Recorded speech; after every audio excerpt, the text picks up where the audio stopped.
producer Chris Wade on a hot mic say "fuck them kids" before we started recording, and I'm very emotional right now. I'm pretty shook up about this, and so I just want everybody to understand that's what happened. Well, what happened is you suffered a microaggression.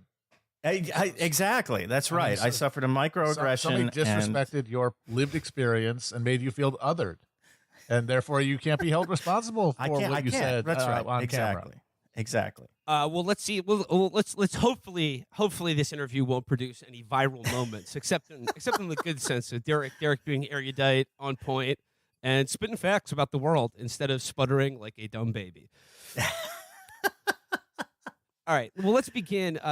In the world of diplomacy, there's big doings going on with negotiations, treaties, things of that nature. And I want to start with a deal brokered between Iran and Saudi Arabia. Now, let's begin here because this seems like it could have potentially big ramifications for the future of the Middle East. But crucially, I mean, if people say America isn't a great power anymore, what country other than America could have brought Iran and Saudi Arabia together? Two foes, but then America at the negotiating table, bringing the two parties together, showing that we still matter in the world. That's right. The greatest country in the world, the country where the only country that could have made the World of Warcraft movie profitable, America. So Derek, this is a big win for the Biden administration. This is absolutely, yeah. It's if people have not heard, this deal was announced on Friday, and technically, the Iranians and the Saudis have agreed to restore diplomatic relations. They've agreed to go back to a couple of past deals that they had broken. Technically, they did this in China, and it was brokered by the Chinese government. What? But as many people in the Biden administration, never mind. Fuck this. Fuck okay, wait a second. Wait a second. No one Derek, saw World of Warcraft in America. Derek, okay. Okay. Sorry. Slight revision here. How does this potentially threaten the stability of the entire region? I mean, okay, it will be amazing, frankly, if anybody is still alive to listen to this when it comes out, because that's how dangerous things are. No, I mean, I want to be clear, though, as many people in the Biden administration have said, and I think a couple of people in the U.S. military, a couple of officers have said, essentially, China got the lid off, but it was the United States that loosened it. Okay, yeah. So China opened the pickle jar, but we did all the hard work. We were, sort of banging it against the counter, running it under warm water. Exactly. Complaining about an old football injury, but I mean, okay. Kidding aside, how?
Are you guys still there?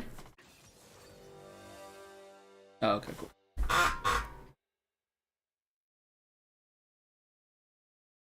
How do you rate the role that China like actively played in this? Like, because the thing is, this deal probably could not have been brokered by America because we do not have any relations with Iran right now.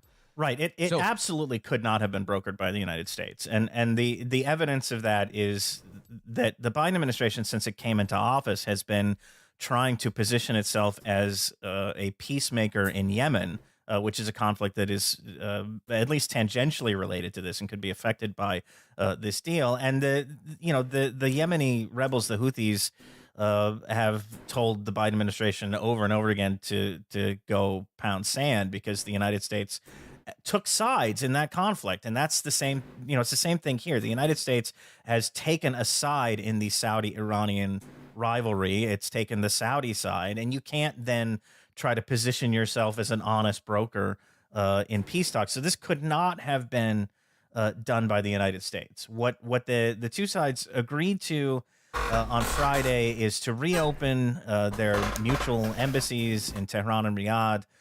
They closed those in 2016 after the Saudis executed a Shia cleric preacher. The Saudis, Namir al-Namir. And also his son, I believe. Yes, I never really confirmed that. I never confirmed that, but he was at least sentenced to death. Like you, I don't know if he was ever actually executed. And the Saudis can keep people on death row for an interminable amount of time. But following that, there were protests in Tehran. There was an attack on the Saudi embassy that the Iranians claimed was sort of a spontaneous grassroots thing. It was probably the Basij group, the paramilitaries that are affiliated with the IRGC, and the Saudis were quite displeased with that. They closed their embassy. The Iranians did likewise. So they haven't had direct relations for about 7 years now. They also agreed to revive a couple of past agreements. As I said, there was a 2001 security cooperation agreement and a 1998 agreement on, mostly economic cooperation, commercial cooperation. The Saudis are already talking about investing heavily in Iran if things go well here. So those agreements were also part of this. What would the Saudis be investing in Iran as a result of this deal? There's a lot of. They could invest in pretty much anything. They probably steer clear of energy, but there's a wide array of sectors that they could invest in. Obviously, the Iranian economy doesn't have a lot of foreign investment coming in right now, and of course, you'd have to contend with U.S. sanctions, but. For a country that's got the resources that the Saudis do, it's fairly straightforward to create cutouts or do things to get around that. The UAE does. Dubai still has a tremendous level of economic involvement with Iran despite sanctions, and the companies get blacklisted. Entities in Dubai get blacklisted fairly frequently, but.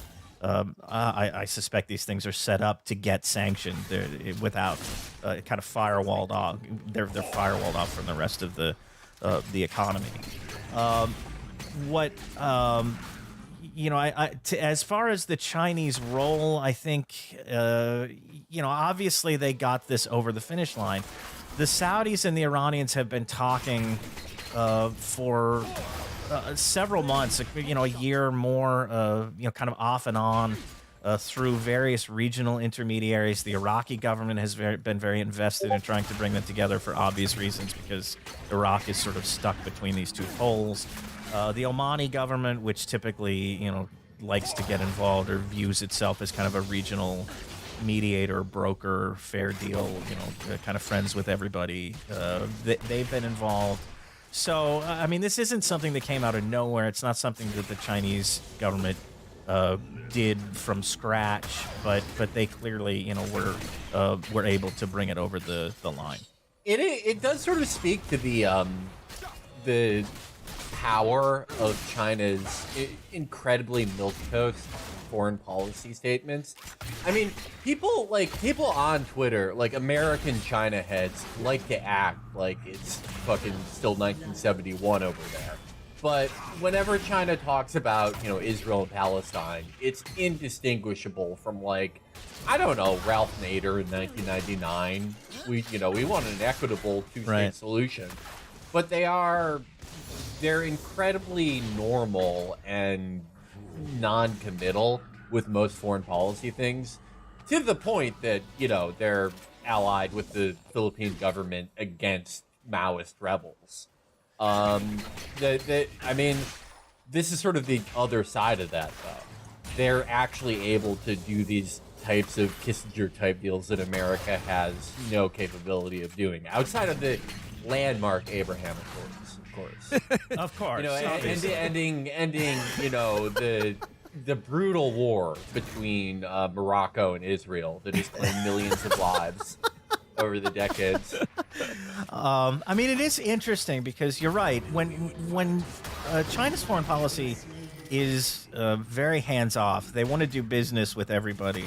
They don't take sides in conflicts that don't directly involve them. So, I mean, if it's not Taiwan or if it's not, Japan and the East China Sea or one of the, it's not India and the border or whatever, they have tended not to take sides. One of the things I think is interesting about this is if the Chinese government now is going to view itself not just as the kind of commercial partner to the world, but is going to try to position itself as a peacemaker or a guarantor of peace deals like this one.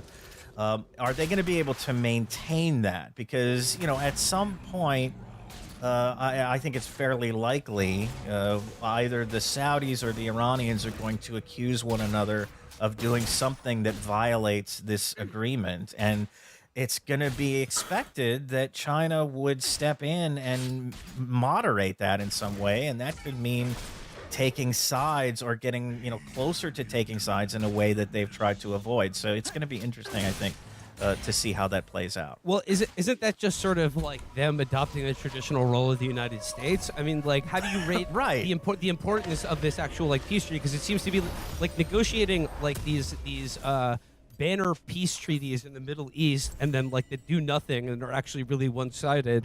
That's America's purview. They're stealing our shine. That's right. They're horning in on our territory. It is. I mean, it is getting closer to the role that the United States plays without the military aspect. I still don't think China has any designs on kind of, occupying 3/4 of the world with, hundreds of military bases. But it does put them in a more political role than they've been in the past. And the fact that the U.S. takes on that role is part of the reason why it had positioned itself, backed itself into a corner to the point where it could not have done this deal because it has no way of communicating with the Iranians or any credibility on the Iranian side to do something like that.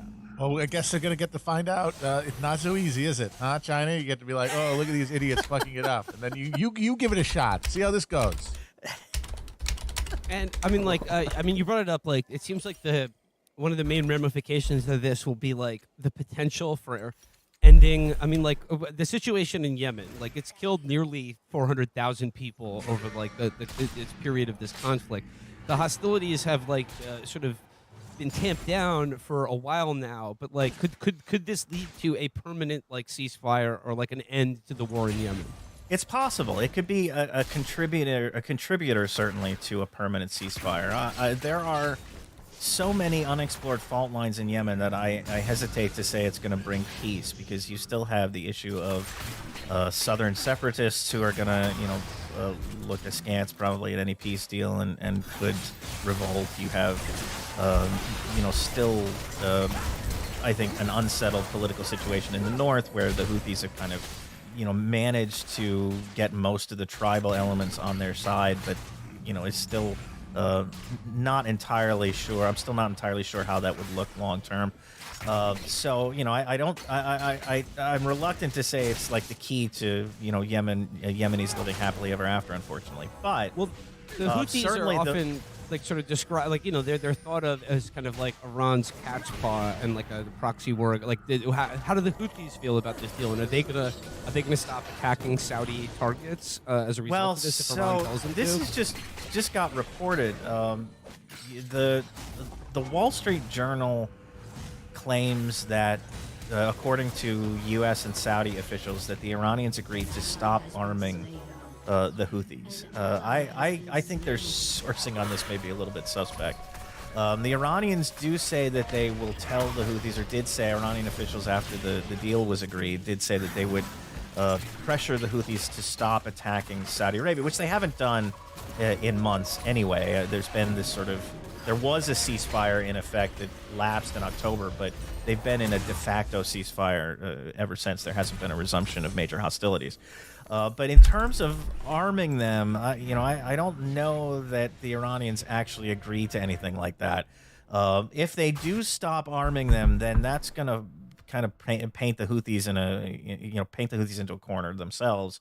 They will, I think, have to try to make some kind of peace arrangement. They'll be in a much weaker position. Again,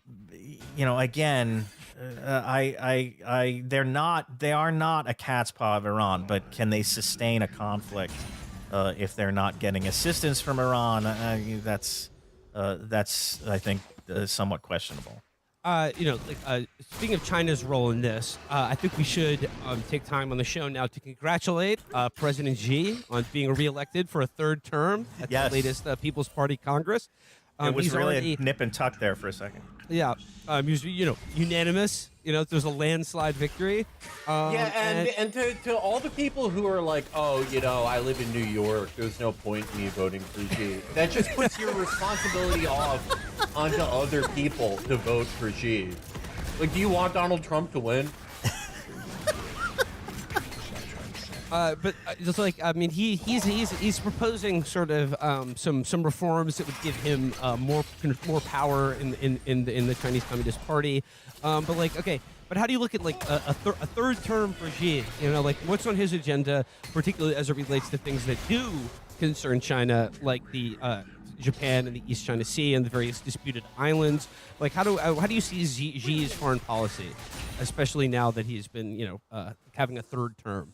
Yeah, I mean, I'm not a China head by any stretch of the imagination, but I think that there are a couple of things that are going to dominate this third term. One is that I think the Chinese economy is in some sort of transition from purely manufacturing based to something more service sector oriented. That probably means lower GDP figures. They are ramping up military spending, whether that's because they envision starting a military conflict or because the United States can't stop talking about a conflict with China. I suspect it's more the latter, that they're kind of hedging their bets in case there is a war. I think it's going to be there's going to be a lot of economic issues that kind of dominate this next period. The Chinese population shrank for the first time in decades last year, and there are forecasts that have it continuing to shrink. It's aging. These two things are obviously related. So that's another thing. You've got an aging workforce and a shrinking population. What's that going to mean for the Chinese economy? So I think there's a lot of domestic stuff that will play a role. Climate change, certainly. China is in a position to be heavily affected by climate change. I mean, they already saw the huge drought last year, rivers drying up and some serious repercussions. So that's another potential concern. Foreign policy wise, I think, it's going to be sort of trying to further this agenda. I think it's going to mostly be continuity. It's going to be furthering the agenda of kind of stressing a multipolar world, that it's not the 90s anymore. The U.S. is not the only dominant force. Again, that doesn't mean that China's out to control the world or to be the global hegemon, which is the line you always hear from Washington. I don't think that's the case. But they do have interests. They're going to continue to stress their claims over the South China Sea. They will continue to stress. They just had a little bit of a maritime dispute with Japan over the Senkaku or Diaoyu Islands in the East China Sea. They're increasingly looks like there will be a serious competition for hearts and minds, I guess, in the South Pacific and in the Philippines with the U.S. So these are all things, and then of course there's the AUKUS submarine deal, which I want to get China, to AUKUS, but you mentioned absolutely about that. You mentioned Chinese soft power. I would just like to, for any members of the Chinese government listening, I mean, like, if you want like a small investment that can go a long way in bolstering soft power in the South Pacific or elsewhere, some small but like sort of well-placed investments in the crucial podcast sector, I think, absolutely. a I long can think way. of a couple of shows that would really help. Yeah, spread your message. Derek, you brought up AUKUS, and so we're gonna like move down the Pacific Rim to Australia, to what I regard as like the most frightening and disturbing development in the global relations and the potential for peace in the future, and that is the United States just agreed to sell between 3 and 5 nuclear submarines to Australia. We done fucked up. Why are we giving Australians nuclear weapons or submarines at all? Yeah, so this was just announced this week. It was reported last week that the U.S. was about to close a deal with Australia to sell them, as you say, between 3 and 5 Virginia-class nuclear attack submarines. Joe Biden welcomed. Wait, hold on a second. Why not just send them the nuclear defense submarines? Why the need for all this attacking? Well, with nuclear weapons? I mean, the alternative is to send them the ballistic missile submarines, and I don't think we want to do that. So this is probably safer. This is probably safer, actually. I still don't like it. I hate the idea of somebody bringing about nuclear Armageddon while wearing flip-flops. Just seems wrong. Or thongs, as they're known down there. We could expand. Flip-flops thongs. Yeah, idiots. Get the fuck out of here. They talked about expanding the deal to Poland, but they couldn't figure out how to get the screen doors on. Oh!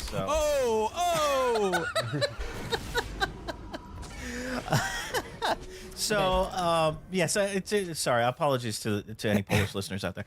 No need to apologize, Biden welcomed Anthony Albanese, the Prime Minister of Australia, and Rishi Sunak, the Prime Minister of the UK, the two other countries that are involved in AUKUS, to San Diego on Monday to make the big announcement about this deal. So the terms are essentially, as you said, Australia has agreed to buy these submarines from the United States.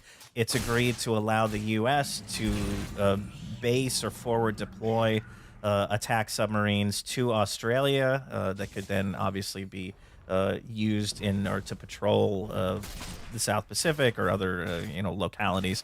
And eventually, there is a plan to design a whole new class of attack submarines that are based on UK designs using US technology. Largely, it sounds like produced in Australia, so there would be a lot of manufacturing goodies to hand out there. That's longer term, and I don't know if that's actually going to come to pass. But these first two phases, at least. Australia, they may begin developing their own nuclear submarines. Will the introduction of nuclear reactor technology to Australia, how will that affect the constant war for the precious gasoline and the juice that runs everything over there? That's I would hesitate to even try to comment on the vagaries of Australian society, but there has been. I mean, one of the things that the Chinese have said about this is that it's going to be a proliferation risk. Probably not, but anytime you talk about nuclear reactors and nuclear submarines that run on highly enriched uranium, there is a potential issue for something to go very badly wrong. So just throw that out there. Australia's message to China and the South Pacific is just leave. Just walk away. Give me a pump, and there will be an end to the horror. But obviously, Australia and China have been, sort of like the relations between them have been thawing out recently. I mean, like they've had a contentious relationship there. How is this move to buy American and British nuclear submarines likely to strike the Chinese as they open up like trade agreements and perhaps buying wine or kangaroos back again? It's interesting because, as you say, they've had China has been essentially blockading or boycotting a number of Australian goods and dealing heavy blow to a number of Australian sectors for the past several years because relations were not good. They've stopped doing that, or they're kind of winding that down, and they've been making a lot of improvements in that relationship. I mean, it remains to be seen if this is going to result in any backsliding. I question that only because like AUKUS has been around for. I mean, obviously this week was the big kind of introduction, rollout announcement of actually, what they're planning to do.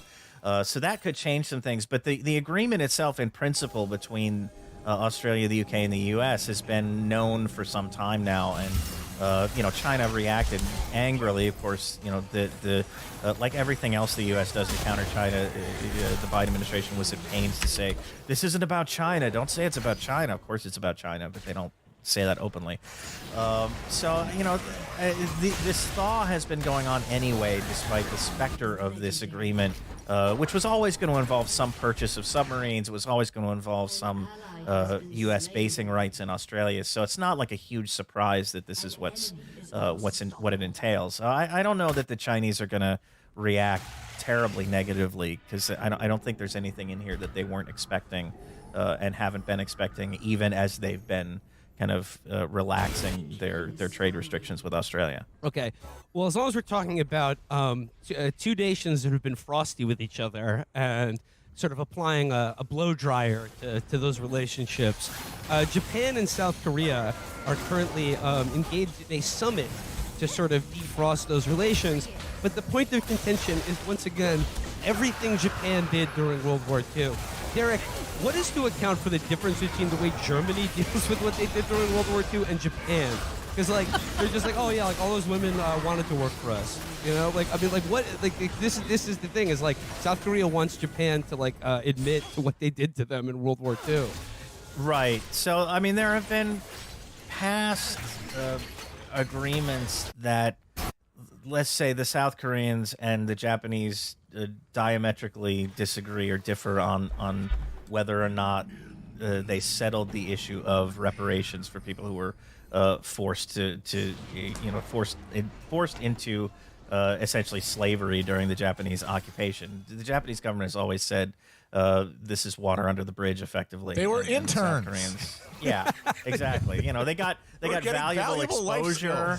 And that's right, life skills. It was like an apprenticeship. Did we want that bridge over the River Kwai or not? You can't argue with results. But those are British people. Yeah, those are the trade schools the Democrats are always talking about in every State of the Union since Obama. Look, it's there in the name. The women were comfortable, all right? I don't see what the big deal is. Water under the bridge. Seems fine, sure. So now the new development has been that Yoon Suk-yeol, the president of South Korea, announced last week a new plan to compensate Koreans who were performing forced labor under the occupation without requiring any contributions from the Japanese companies that were responsible, or even any apologies from the Japanese companies that were responsible. There was a similar effort to do something like this several years ago, but when Moon Jae-in, the previous president of South Korea, was elected, he sort of scrapped it, and relations got fairly dicey between the two countries for a while, because he was really insistent on some more forceful kind of compensation or reparations from Japan. This is all fueled by concerns about China and about North Korea. The South Koreans want a united front with Japan against North Korea. The United States wants these two countries to be on the same page because of China. So Yoon has made this offer. It's generated a substantial amount of opposition in South Korea. Polling is not good, from Yoon's perspective. That doesn't mean it won't get passed. I mean, it's still fairly early in Yoon's presidency, and he has legislative support, I think, to do this. But it could affect how the agreement is implemented moving forward. Again, obviously, the Biden administration is thrilled by this. Yoon just visited Japan today, in fact, as we're a little bit before we recorded on Thursday, and he talked with Kishida Fumio, the Prime Minister of Japan. They talked about patching things up. They agreed to drop a mutual trade dispute that they've had for several years now. So, it's all an attempt to kind of get everybody on the same page.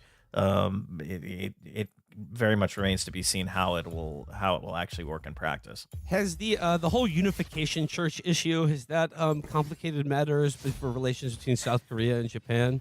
Not to my knowledge. It's complicated things for Kishida, obviously. I mean, the popular kind of upheaval over the revelations about the Liberal Democratic Party's ties to the Unification Church have forced him to fire ministers. They forced him to make, at least a couple, I think, public apologies and promising to kind of root out the church's influence in the party. They've dealt him. His poll numbers are not good. His government's, approval rating is not good. Really, I mean, it goes back to, I think, arguably the most successful political assassination in history, which I don't know if you hate to see it or you love to see it, frankly. But, I love to see it. So yeah, it's that's more of a domestic thing. I don't think it's really impacted relations between South Korea and Japan, at least not. This recent. I mean, the announcement last week of this reparations idea kind of washes everything else away, I think, and they're trying to start from there. I mean, the whole unification church thing is also about North Korea and communism. Like, that's that's how they got all their money, yeah. and it's just all about Absolutely. fighting communism in North Korea. I mean, that was a Gladio type operation, I think. Yeah. E2, type operation, as far as I know. All right, pivoting now away from Asia to last time we talked about Ethiopia and the conflict there was with John Dolan, the war nerd.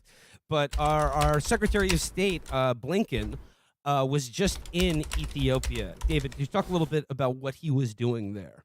So, I mean, the U.S. relationship with Ethiopia, the U.S. regards Ethiopia as a vital ally to the extent that it regards anything in Africa as vital, which, is not always in evidence. But certainly Ethiopia, the relationship with Ethiopia is one that the U.S. seems to value. It took a hit during the conflict because the Biden administration offered some, frankly, fairly tepid criticism of Abiy Ahmed's government over fairly copious evidence of war crimes that were committed by the Ethiopian military and its allies, the Amhara Regional Security Forces and the Eritrean military.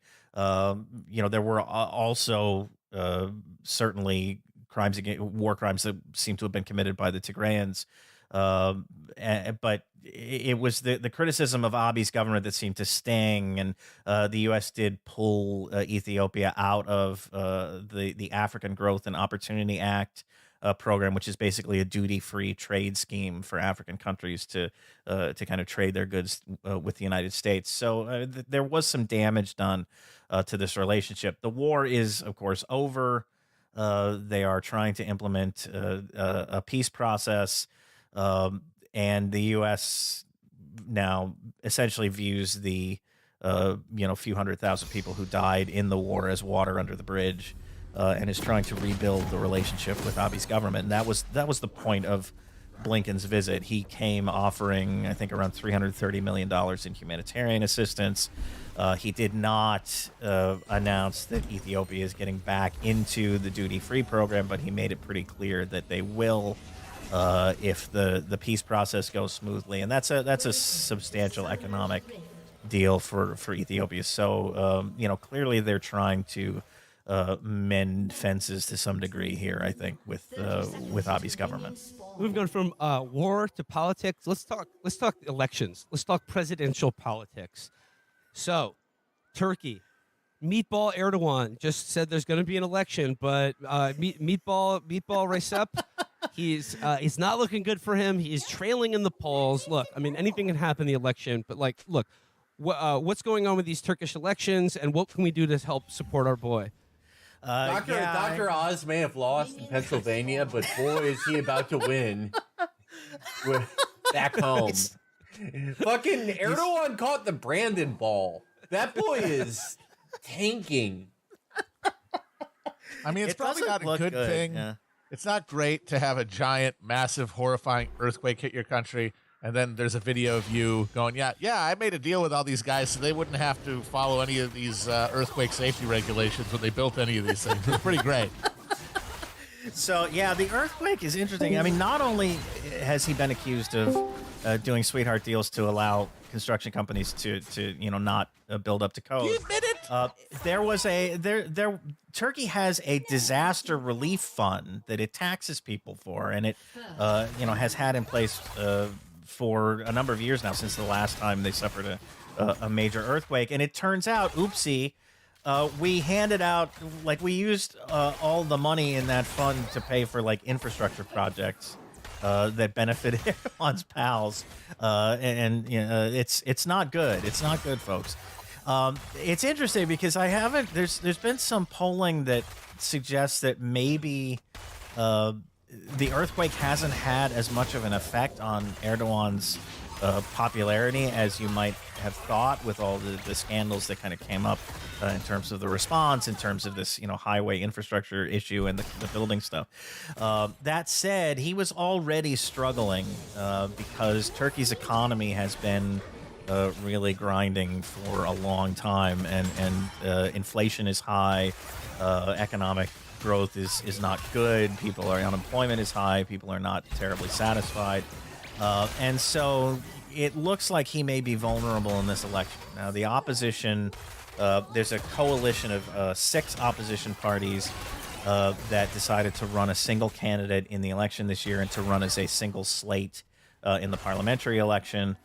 They coalesce behind the leader of the Republican People's Party, Kemal Kılıçdaroğlu, who I would argue is the weakest of the possible candidates they could have picked for a number of reasons. He's a little older. You're really looking at an election where the opposition needs to appeal to the youth. He's tied to an era in the Republican People's Party history that is not necessarily all that popular. So I don't know that he was the smartest choice, although he was probably the safest, let's say, but maybe not the best. That said, polling since the announcement, since they unveiled Kılıçdaroğlu as their candidate to no great surprise, polling has showed him leading Erdogan by, in some cases 10 points, 12 points, 14 points, and winning in the first round, finishing above the 50% threshold, so avoiding a runoff. Polling also suggests that the coalition could win the parliamentary election. Collectively, shows them pulling in somewhere between 43 and 47% of the vote, while the AKP, Erdogan's party, and the MHP, the Turkish Nationalist Party that allies with them, brings in a collective 37%, maybe between 37 and 39%. So that's another thing to watch for. The HDP, which is the leftist and predominantly Kurdish party that is not part of the opposition bloc, polls at around 10 to 12%, which is, I think, comfortably over the threshold. Now, Erdogan would very much like to outlaw the HDP prior to the election. It remains to be seen whether he'll be able to do that. But HDP could be expected to ally itself legislatively on big issues, at least, with the Kılıçdaroğlu's coalition. They may also endorse Kılıçdaroğlu, which could have that could be a double-edged sword, because getting the endorsement of the Kurdish party or the leftist Kurdish party, more specifically, could alienate some voters that Kılıçdaroğlu might need. So that's another thing to watch for. But yeah, it's not looking great for Erdogan from a polling perspective. Turkish elections are firmly in the free but not fair category, so I don't think there's anything that Erdogan will do to just outright rig the vote, but he will try to make sure that the opposition is unable to campaign. He'll use all the media levers at his disposal, which are a lot, to steer coverage toward, to make his coverage as as positive as possible, and as negative as possible for the opposition. So, there's a lot of campaigning to do, and it's going to be fairly one-sided, I would expect. So it remains to be seen. And the election's been called, but when will it be held? It'll be held on May 14th, I believe, and then there will be a runoff round if none of the presidential candidates gets over 50% of the vote. So let's say you're meatball Recep right now. Like you got a couple months for this election. You're trailing in the polls. What's he got to do? Because I mean, what you're saying here is sort of it's not the earthquake. It's the economy, stupid. It's one of those kind of elections. So I mean, like, what are the contours of like what's being contested here between AKP and the opposition coalition? So the first thing that I noticed today actually is the party put out AKP put out its manifesto for the election, and it sounds like they are promising a more orthodox economic policy. Erdogan has this thing about high interest rates. The economic orthodoxy is when inflation is high, you raise interest rates to bring inflation down. Erdogan hates raising interest rates, and he essentially thinks that inflation is a foreign plot against his government. So, he views the idea of raising rates, which brings another, a different set of challenges and problems. He doesn't want to do that, so he's been ordering basically the central bank to cut interest rates, and that hasn't worked. It hasn't stopped inflation. So it sounds like they're promising to bring back some people who have left Erdogan's government because they disagreed with his economic policies, or he kind of punted them out of his government because they get Larry Summers over there. Get him in the cabinet. Yeah, maybe they could bring Larry Summers in. That's an option. I think we should communicate that to the party. So just basically sounds like they're saying we're over the kind of madness here. We're gonna just do what the economists tell us to do, which may be a mistake too, but is at least something different. I expect he will try to be or somewhat generous over the next what's it going to be, 2 months now, with maybe a little welfare goodie here, or a little kind of public payout here and there to get people feeling good about themselves, stimulus payment, whatever. As I said, he's going to try, I think, and has been trying and will try, I think, fairly hard to outlaw HDP before the election, which could change the dynamic somewhat. It's possible that some of HDP's voters will come to him. I would suspect more would go to the opposition, but who knows? So, I think it's going to be a lot of that kind of, those kind of machinations. And again, as I said, he will make sure that the campaign is a very one-sided affair, and that the opposition doesn't have a lot of room to maneuver. You heard it here first, folks. Don't count him out. I will never count out touchdown Erdogan. No, I definitely would not count him out, even if the polling looks bad. There's no. I would not be doing any victory laps if you're anti-Erdogan. Okay, moving on from Turkey, let's go now to the State Department's favorite conflict, Russia-Ukraine.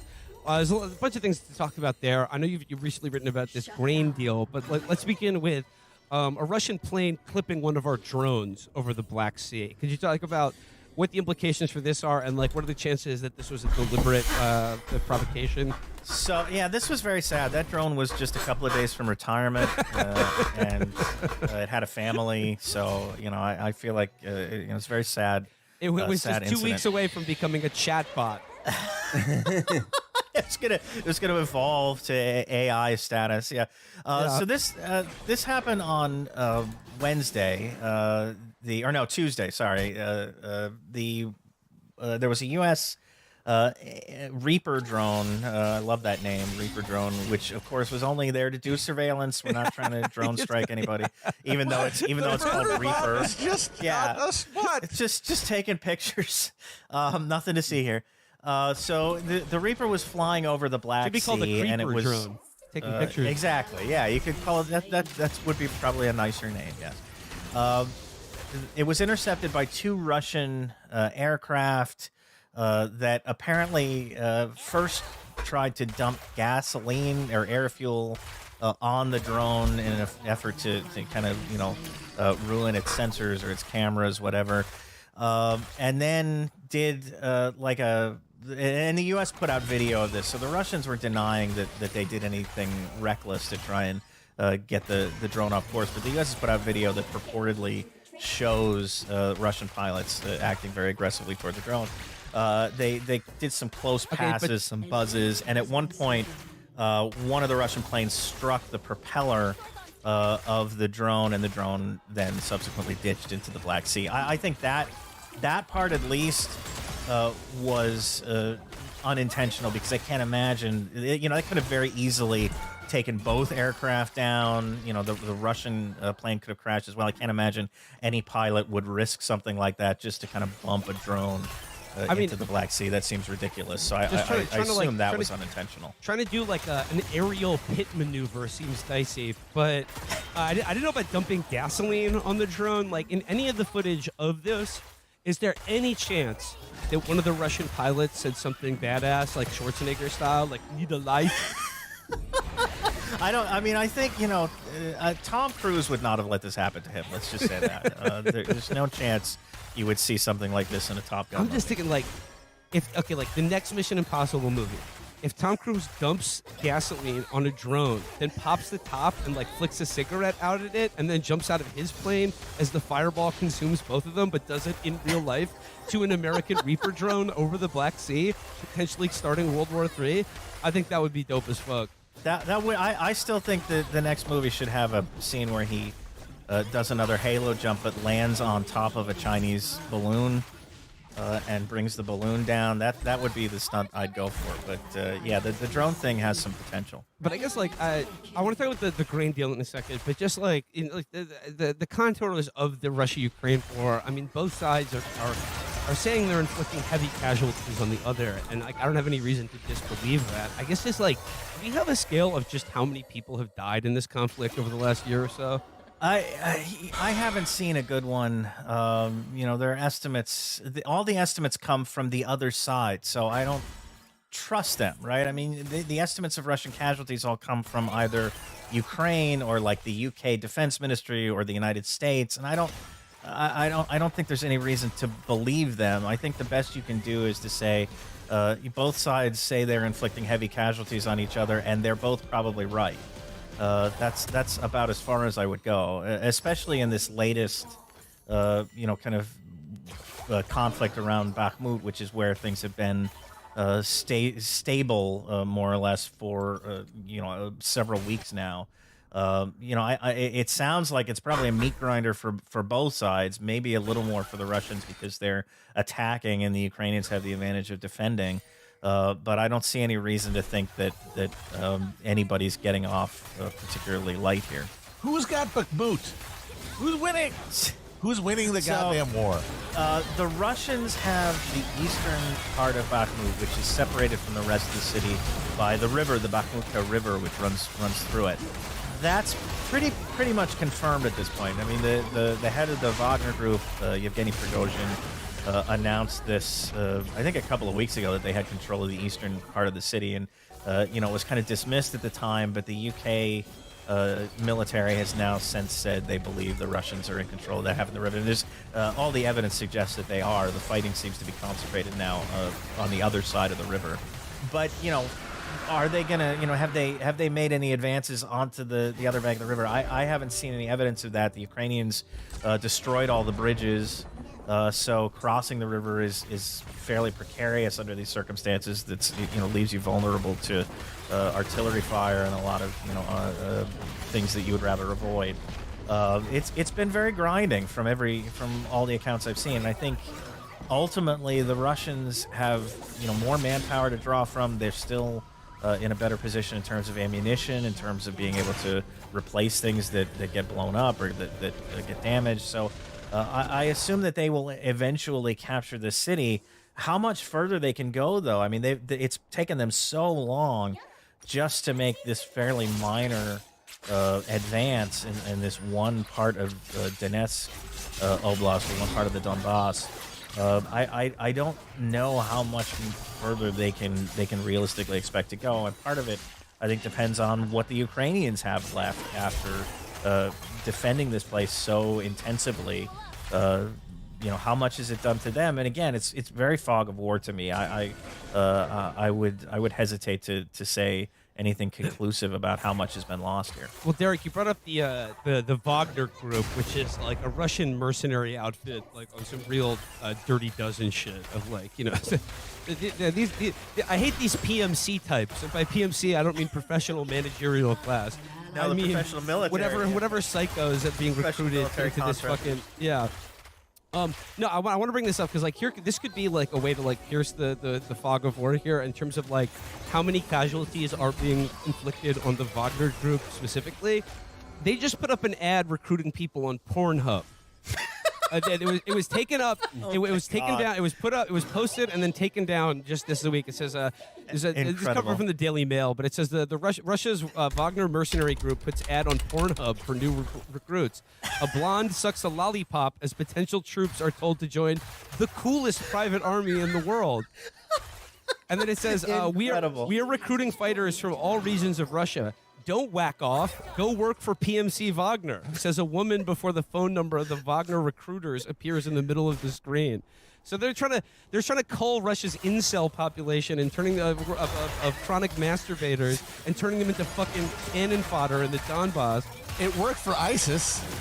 I just don't know. I mean, what's the salience of the message? Don't jerk off. Go turn yourself into a human wave in Bakhmut and get blown to smithereens instead. That doesn't seem like a trade-off to me. I'll take the It's the ultimate orgasm. It's not your sad little coming in your basement. It's one if big the nut. orgasm is the little death, then why not go for the gusto? Go for the big one. Like, you've had enough of these little guys to know it doesn't add up to anything. It doesn't satisfy. You get one big one. Because after you spurt that joy juice, you feel degraded and depressed. But imagine what getting hit with a 50 caliber bullet feels like. You'll have no fucking problem after that. Yeah, if you want to experience the war equivalent of jacking off on SSRIs, have we got a conflict for you? Where you can lose and regain the same place that's named after an Elden Ring character 40 times. You can go sit in a hole dug in the ground in a lawn chair with like 5 other guys named Yevgeny. Yeah, you can take artillery fire after the leader of Chechnya comes to do a photo shoot every 2 months. And brings his little friend with him. Yeah. I love that. I love how Kadyrov is like, he's showing up like pretending to fight in the war every 3 months. It reminds me of like The Game in 2007, the rapper The Game, when he would like purposely get arrested every other month. There's I think next weekend here in LA, there is a NFT Web3 conference, and Hezbollah is going to be there. And William Shatner. Nice. Will Kadyrov be there? Let's get those guys together. Get William Shatner and Hezbollah together. See what comes from that. Get cooking. Yeah, I mean, Wagner is an interesting case. It's one of the explanations I have actually seen for why the Ukrainians have decided to defend Bakhmut, which is not all that, from what I understand, not all that strategically valuable. Why they've decided to defend it so strenuously is because they are trying to wear the Wagner Group out. Wagner fighters have been used in these just like human wave attacks. The Russians trying to conserve artillery ammunition, I guess, have stopped with How does that translate into the bombardments. Coolest private military in the world? Just Yeah, crash it test doesn't- dummies that they doesn't just seem, throw at tanks? That doesn't seem very cool. And so, I mean, Wagner's recruitment for a while was, I mean, they were recruiting people in prisons. They were recruiting people in Russian prisons.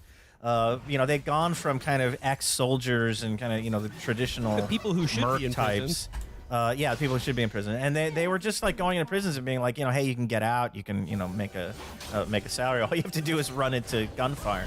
And they were, I mean, they apparently were successful enough that they've been able to sustain these operations. Now, I think part of the reason maybe they're advertising on Pornhub is because supposedly they've been told to stop recruiting in the prisons. That could change. The Russians could decide, hey, we need to get these guys back out and get them into the line of fire again. But I think that's rooted in the fact that Prigozhin himself has apparently just a ton of beef with people in the Russian military at the highest levels, like Sergei Shoigu, the defense minister.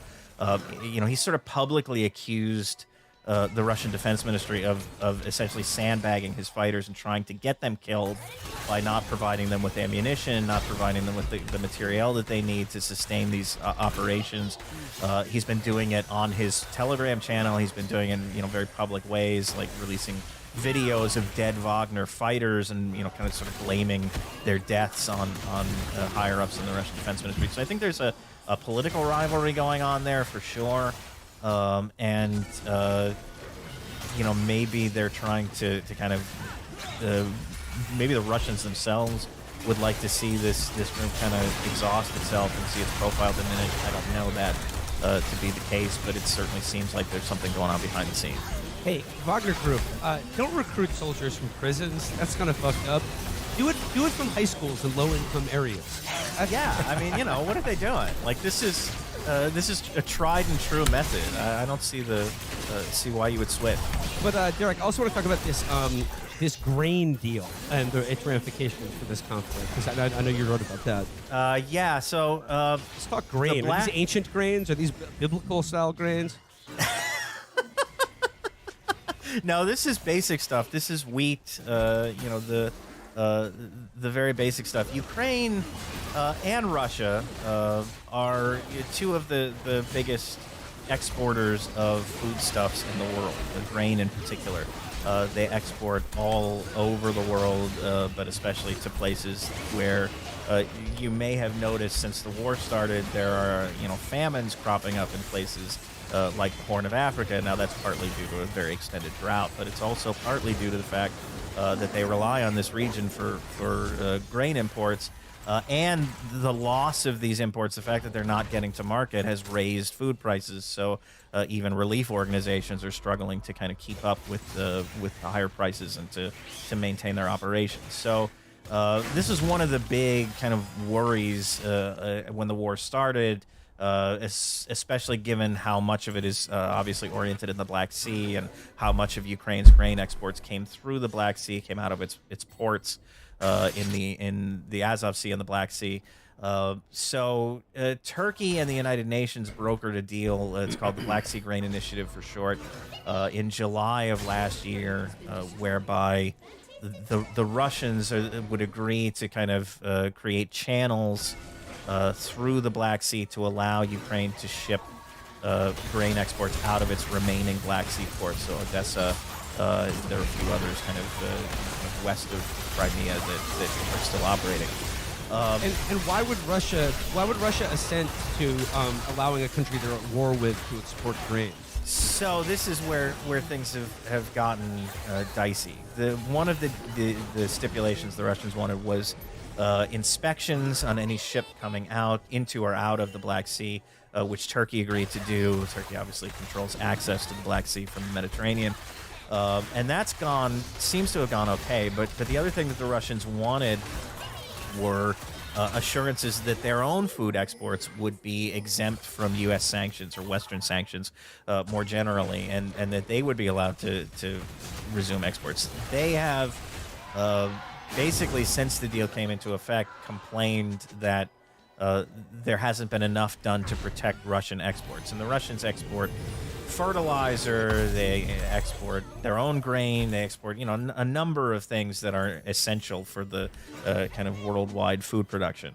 And they have, as I say, they've been complaining that not enough has been done to protect those exports from sanctions. Now, as always, the U.S. line on these things is that food is always exempt from U.S. sanctions, which is bullshit because the U.S. sanctions banks, and banks are the places where you go to finance export and import agreements. And if the banks are sanctioned, then even if like food exports themselves are not directly sanctioned, you've still prevented any means of actually achieving any deal to export food. So, you know, there has been some effort by the UN, I think, to try and improve this situation, but it hasn't been enough for the Russians. So when the initial 120-day period that this initiative was supposed to cover expired, there was some concern that the Russians would not agree to renew it. And the Ukrainians, you know, there was talk about, couldn't we do a longer deal, you know, make it a year instead of 120 days, open up more port access, you know, to exports. They wanted to do like a bigger and better, longer and stronger, whatever agreement. And the Russians said, no, we will agree to a straight up 120-day renewal. So, okay, that's better than nothing, certainly.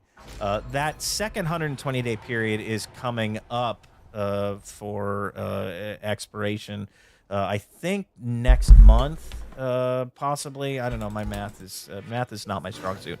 The Russians have said that they are willing to renew it again, but only for 60 days, which is you know, means everybody's going to be white knuckling it. It means that companies that would want to negotiate longer term contracts to export Ukrainian grain are not going to be willing to do that, because they don't know what's going to happen at the end of that 60-day period. So this has raised alarms with the U.S., with the UN, with Ukraine, that this whole scheme may be going by the wayside.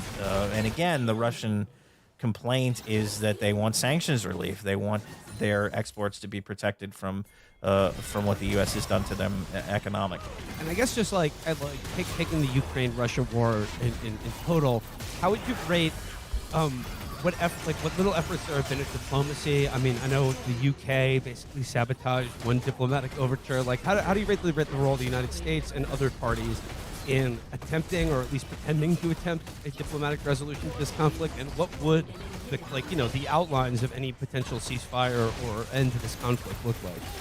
I mean, it's so hard to know what Ukraine and Russia themselves would be willing to settle for, because nobody's going to come out and say, this is how we define victory. And so you don't know if the Russians would be willing at this point to settle for control of the parts of Ukraine they already have. Certainly, I don't think the Ukrainians would be willing to settle for a deal like that. Would the Ukrainians be willing to settle for a deal where the Russians get like Crimea and the Donbass's status is left up in the air? That's less certain, but everybody talks about, you know, we're going to achieve maximum victory. So the Ukrainians talk about driving Russia all the way out of Ukraine. The Russians talk about seizing, you know, all the Donbass, which they currently have most of it, but not all of it. And it's just difficult between, you know, because there really isn't any diplomacy going on now. It's difficult to know where where they might be willing to draw the line. In terms of the U.S. involvement, I think, you know, there hasn't been. I mean, the U.S. hasn't done much, certainly, to try and facilitate any kind of diplomacy. They have supposedly tried to indicate to the Ukrainians that this military spigot is not going to be turned on forever at the rate that it's been going. Who believes that, though? I don't believe it. I mean, I think we're still due for more escalation. I think, you know, they'll just talk about F-16s, which the Ukrainians want, and Joe Biden has said on multiple occasions we're not going to give them F-16s. They're going to get F-16s eventually if this goes on long enough. There's no question in my mind that that's going to happen. Okay, you keep giving me those big puppy dog eyes. Well, I mean, maybe the bet is like this amazing Russian state media finally takes a hold, and we get a Republican trifecta again. This incredible Russian state media we've been seeing, these great articles and videos we've been seeing, like, you know, U.S. opens up trans Division 1, U.S. announces trans bomb, U.S. announces trans HBO. Felix, I like how you put it. You said it was like the Babylon Bee had 3 million nuclear warheads. I think that's I about said right. that. I was Speaking gonna. of- Matt said that. Sorry. Fucking kill. Speaking of state-run media, I saw something online today about how Viktor Orban's his sort of his media outlet in Hungary, in the course of about 20 minutes, went from being super horned up for Hunter Schafer to being like, man who pretends to be woman shows breasts at Academy Awards. There was 3 versions of the tweet where they were just like, hot actress shows tits at award ceremony. LGBTQ activist bears all at award ceremony to man pretending to be woman shows tits at award ceremony. Rod Dreher was undoubtedly so confused watching that happen. We should give the Hungarians a submarine. They could just leave it out. They could just look at it. Yeah, I mean, has anyone suggested that as a solution for this war? Like, bring back the Austro-Hungarian Empire? Why not? Like, Yeah, why seriously. not? We're not. We should just come out and say it already. Just get the Habsburgs back in there. Somebody call Edward. Bring back the Polish-Lithuanian Commonwealth. Yes. And let them have half of Ukraine and let Russia have the other half. Yeah, it's all these creative solutions in history that we could be trying. There's probably a beautiful bulimic woman somewhere in Austria or Hungary right now that could unite those peoples. Whether it's Dalmatia, Austria, Hungary. I don't know the other places in the empire. They seem to be not the actual Nazi countries, all the countries that have a lower population than Des Plaines, Illinois, but 100% collaborated during World War II. Yeah, they all have. During the war, they were all governed by a terrifying metal band. Arrow Cross, Iron. Yeah, all those guys. Yeah, all the countries that have 700,000 people and did the Holocaust with pitchforks and were told to slow down by the Germans. They have monuments to orcs. That's their Charlottesville. It's whether they're going to take down their orc monuments. We've taken a long trip around the world, but I just want to end out today with a short story that tickled my fancy. It has, it's sort of a local news here in the tri-state area, but trust me when I say this story has almost no international ramifications, but I still found it funny. Headline: New Jersey City admits falling for sister city scam after holding ceremony for fake country. This is Newark fell for the oldest trick in the book, the sister city scam. Now, usually I love it when cities get sisters, when they team up and do, I don't know, just visit each other, they become pen pals or whatever. But unfortunately, Newark, New Jersey, was scammed by. It says here the city of Newark has reportedly admitted it was scammed into becoming a sister city with a fake Hindu nation. Mayor Ras Baraka invented representatives of Kailasa to Newark City Hall for a cultural trade agreement, according to CBS New York. But Kailasa isn't a real country. Kailasa is reportedly the fabrication of a notorious scam artist and fugitive from India who is called Swami Nithyananda. CBS News reported Nithyananda has been on the run from rape charges since 2019. Baraka and Newark were apparently not aware of Kailasa's inauthenticity until the New Jersey city had already held an official ceremony. Footage shows city officials signing documents and taking photographs during the ceremony to become a sister city. So if you are a city or any municipality out there, just be wary of who wants to be your sister. Make sure that it is a real place. So this guy is a pretty well-known cult leader, and one of his job descriptions that I saw was God Man, which I don't know. I've never heard of as a job in America. I guess in India you can do that, but he's been on the run since 2019. His fake Hindu Nation, it's like an NGO, and he says that eventually he's getting a central bank together to issue currency that's based off the 56 original Hindu nations. It just all sounds like Wu-Tang shit. Like everything he talks about. But he said, yeah, he said like his Kailasa is supposed to be like, he says it's the Hindu nation for everyone who isn't allowed to practice Hinduism authentically in their home country, which is like, don't you already have like India? Don't like, is it?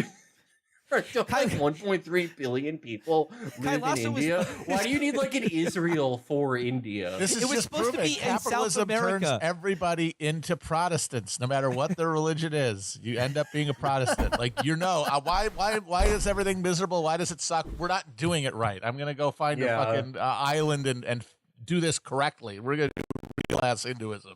The nation is supposed to be off the coast of Ecuador, but I'm also wondering, like, how is the scam supposed to work? Like, what were they getting out of Newark? I mean, no one has ever made a fucking cent through Sister Cities. Yeah, Sister right? Cities don't make it. It's like just trivia. It's just like something for kids to memorize. Kids who aren't good at spelling bees to memorize. Oh, did you know that Des Moines is Sister Cities with fucking Dalmatia? You know what's really annoying? There's a lot of cities have multiple sister cities, and to me, then what's the point? We're all sister wait, cities, man. Matt, I mean, you got like, a problem with you got a problem with big families?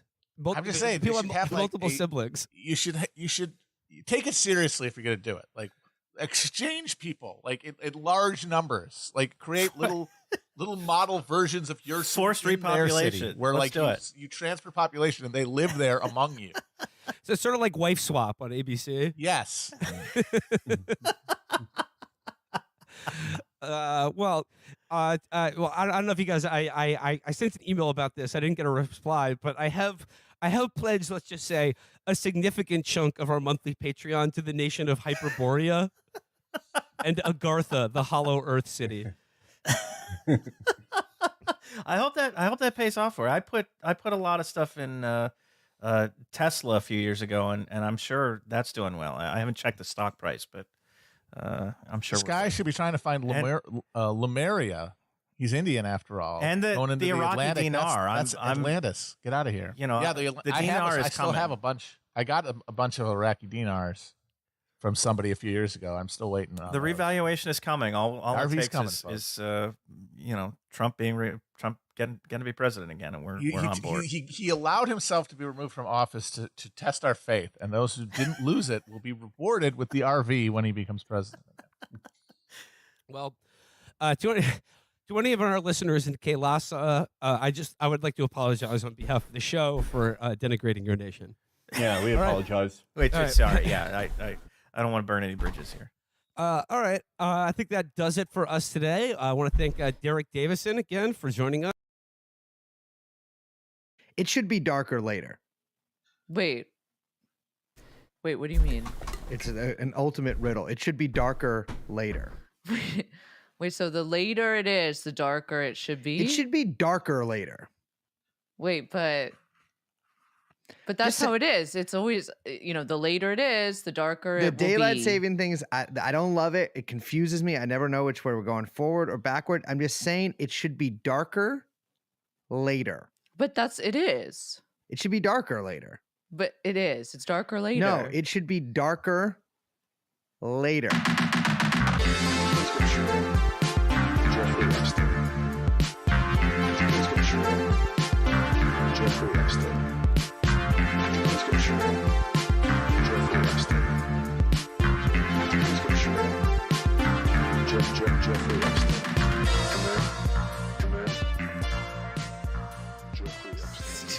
Stupid, but it's true.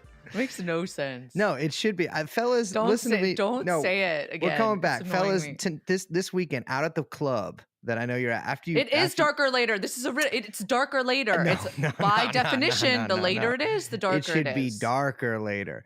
Go up to the nearest. But you know what? Doesn't even have to be a woman. Bouncer. Go to the bouncer. Get At in the his club? ear. Fucking stick your tongue right in that canal. Ew. Wiggle it around like you're Stimpy, and say it should be darker later. I hate it. Hello. Hello, everyone. I'm Liz. My name is Brace. Of course, we are joined by producer Young Chomsky in his Fops cap and Dandy's bells. and the podcast is called True Anon. Hello, everyone. A little teaser because we're going back in time. Yes, way back in time, back further than I think further than this podcast has ever been. Yeah, that's true. I don't think we usually go back to Of course, there's the infamous "you are a serf" moment. You've literally never washed your penis. Yes, That was maybe. I guess that would be medieval times. There's been serfs. Well, medieval. Yeah, that's further. Yeah. Yeah. What do you think that is? 10th century, 11th century? I mean, serfs lasted, as we talked about in the episode, until like the 18th century. But I'm going to say that to me was 12th century. 12th century. That's what you were horrible feeling. century. Yeah. I got to be honest. Great. There weren't a lot of good years prior to I don't know, 96. Fact check. You say you're in 1320. Young Chomsky, I'm afraid you can never fact check this again. He's listening to a pirated recording. Fact-free zone. Hello. Fact-free zone. What are you? I'm We're sorry. almost 4 years into this. You think we spitting facts? This is all coming out of our asses like a tapeworm. I know I told this story before on the show, but man. No, please don't tell. The glass of milk and the cheeseburger. What?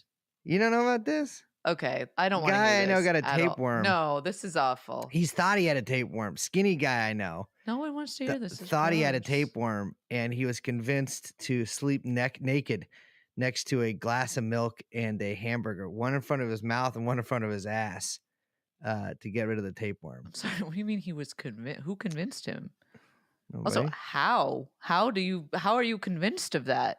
I don't know. Well, it would the thinking behind that is the tapeworm will smell the milk. Or I guess the dairy is really the linking factor between the two.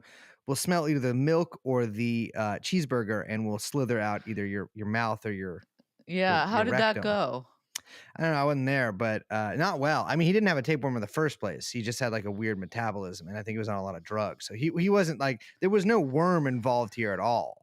I think there's at least one worm involved in here. I do know another guy named the Worm, though, who I'm sure many listeners from between Oxnard and whatever the top of LA is will know and shake their heads at. And that's a man was a parasite too, but I liked it. We do have an episode today. We do indeed. We are going far back in time. Liz, who are we talking to? We've got the best tour guides that we could find. Matt Chrisman and Chris Wade from the hit Brooklyn-based, now Los Angeles-based, also podcast Chapo Trap House to talk about their really delightful, 10-part, I think? You're calling that delightful is the word you're going with there. Yeah, I said it and then I was like, it's not, I wouldn't call it delightful. It's delightful, it's delicious, it's lovely. It was good. I don't know if delightful is, I mean, even with effusive praise heaped upon it. Yeah. Delightful is a crazy one, but I do think it's well done and very interesting. How about that? You know what? I was delighted. Well, they're both here to talk about their new series, Hell on Earth. And, well, let's get into it.